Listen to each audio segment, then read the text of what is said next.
Hi, I'm Vicki Wagner, and welcome to Lesbian Knows Best. Today with me we have Lorianne Severn, and she's from Warren, Ohio, and our topic is, what am I doing wrong? So Lori, you wrote into us and told us that you're a frustrated female, right? Yes. What is it exactly that you're frustrated about? Because you said that maybe you're sharing a little too much on your first date, right? Right. So can you tell me a little bit about that? Well, just that the longevity factor. I feel like I'm the one date wonder. I go out with these really interesting men. There's a connection. I feel really, hopeful at the prospect of what's around the corner, and what's around the corner is no phone calls and no second date. Okay, but why do you think that is? I mean, can you share with us what are you actually saying on the first date? Okay, here's the thing, and maybe this is a mental block on my part. I tell them how happy I am and proud of the fact that I lost 127 pounds. You did? The natural. Congratulations. Thanks. Just like what, dieting, exercise? Yes. Side note? Wow, you lost 125 pounds. Yes. Congratulations, good for you. Thanks. And I'm thinking, So you're pretty confident right now. Oh, I feel like inspired and hopeful, and it's like, don't tell me that you can't do what you set your mind out to do, because Amen, I'm living sister. proof. High five. All right. I'm living proof. But then, not that This is confidence we're talking about, folks, confidence. But not that I'm overpowering or condescending, because I don't think I am.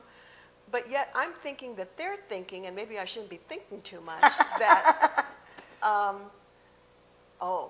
don't want to get stuck with a fatty. If she was fat before, chances are she might be fat again, because, Is that what you think? A svelte figure is, men, they want them thin. They want them, shapely and to be proud about who they are. And I was not, someone that was very attractive at 266 pounds. What you are now, you look very good, Thank you. by the way. Thank you. But I just a side note, you know that in prehistoric times, the reason why men are preconditioned to be attracted to a thinner woman, it's not just, in today's modern times. Yeah. I'm kind of an overweight woman. But you're very pretty. Oh, very thank beautiful. you. Thank you very much. And I hope your girlfriend treats you good. Oh, I'm single. Oh, really? Yes, I Oh. am. I'm recently single, so ladies. You're the first person that's asked me that.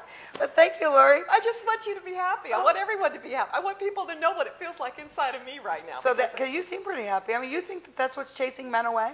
Yeah, and the fact that I owe the IRS $130,000 and the state $30,000, and my finances are in a complete disaster. Is that what you're telling them on your first date, though? Not necessarily all of them, but when I really feel there's a connection, or maybe they have some way of, maybe somebody they know, or some way they can help me, which to Okay, me, but let me come back to the point of it, because you said that sometimes on first dates you tell these guys this, and then they leave. But are you saying these things on the first date?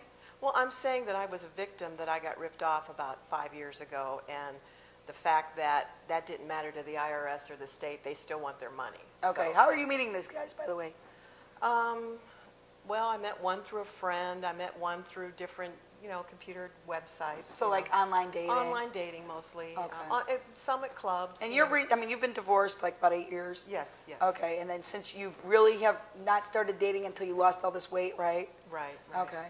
Here's what I think. I think, honestly, you are telling them too much on your first date. And ladies out there, for you too, and, Lori, just lost this weight, got this confidence, and there's a lot of women, whether they're coming out of a divorce or something else happened, and they're recently new into the dating scene, and they kind of don't know how to behave, almost. Mm-hmm. And there is dating etiquette. There is such a thing as dating etiquette. And my advice to you is on the first date, when you go out with a guy, it's kind of like going for a job interview. Okay, and think of it like as a job interview. And when you're with a man and you're having dinner, you don't really have to tell them your whole entire story, because it's really, number one, not any of their business. And it's also, I want to tell you a little secret. If you ever with somebody, I'm sorry, I have a cold today.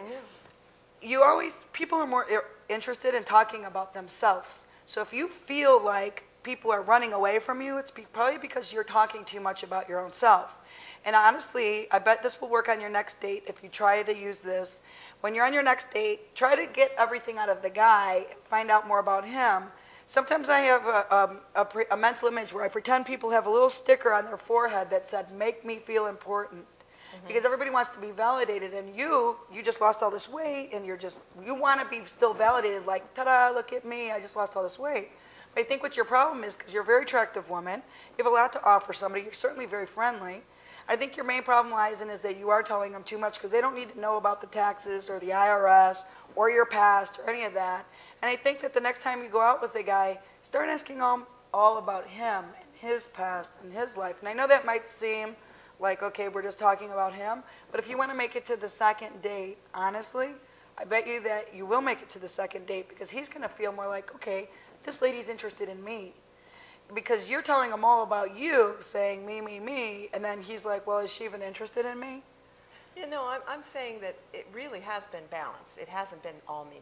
But you said earlier that sometimes guys don't call back. Right. But have you tried calling them back?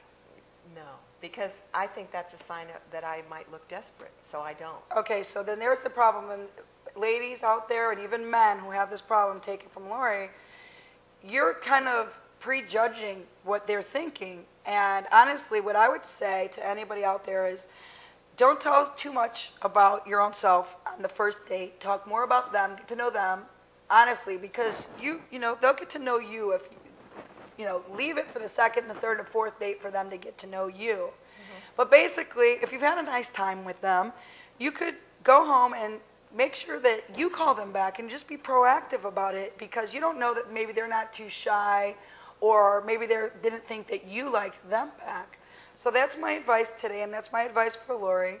And for you ladies out there, don't leave it to the man to call back. You need to take some responsibility, especially when you've been out of the dating loop for a while.